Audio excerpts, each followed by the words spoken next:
Good morning. Bibisitahin ko yung order namin na upuan sa terrace. Yung 3-seater at saka yung individual na upuan. Kasama yung center table or coffee table. So, samahan nyo ako mga kapatid at titignan natin. Andito lang naman sa kapitbahay.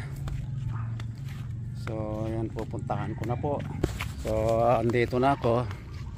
Ano lang kasi, ilang hakbang lang. Wala, mga 30 meters away lang.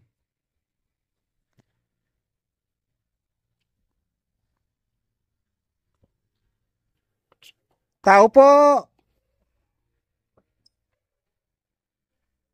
Pwedeng tumuloy?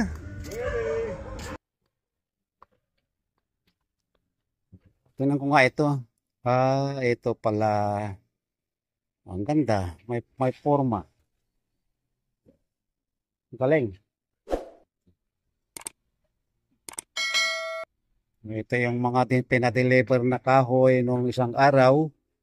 At ito ginagawa na. Packing. Ito ang gumagawa, pamangkin ko. Nakita nyo na ito dati. So, kumusta naman ang trabaho, pamangkin? Okay lang ba? So, ito, mayroon siyang mga gamit din. Ito yung cutting table niya. Malaki yung ano nito. Yan po yung talim ng ano niya. Lahi namin ang may talent sa ganito. Mga kapatid ko, ganito ang mga trabaho nila. Ako naman hindi gumagawa ng ganito. Pero kaya ko mga minor lang na trabaho. Bumuo, gumamit ng tools, kaya ko rin. So para saan naman yan, anak? Ito yung 3-seater. Ha? 3-seater. 3-seater. O ito pa isang customer. Oh. May pagagawa yata. Mamaya na kayo mag-usap at ito samantalahin po itong one dito. Pamangkin ko rin ito. Ayan. Kumusta pamangkin? Mabuti lang. Ayos lang. Ayos lang. Ayan. Mukhang may pagagawa rin siya. Sana nga. Sana all. So, sa tingin mo, anak, mga ilang araw bago matapos, yung sa tansya mo lang? One week or more. Okay, 1 week or more. Kasi isang set ito eh. So ayan. So, ang total, andyan lang naman ako sa kabila. So, kung ano man yung kulang, basta magsabi ka lang. Okay? Okay. Okay.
So ayan, na-set up na, na-varnishan na lahat. So ayan, may upuan na kami dito sa terrace. Okay, sana nag-enjoy kayo mga kapatid sa aking pinakitang video about yung pinagawa kong wood na furniture dito sa aming terrace. Alright, kung nag-enjoy kayo mga kapatid ay huwag kalilimutang mag-comments down below, and if you are new to my channel, please don't forget to subscribe and click the notification bell para updated kayo lagi sa susunod kong mga video. Bye bye na po, at maraming salamat sa panonood.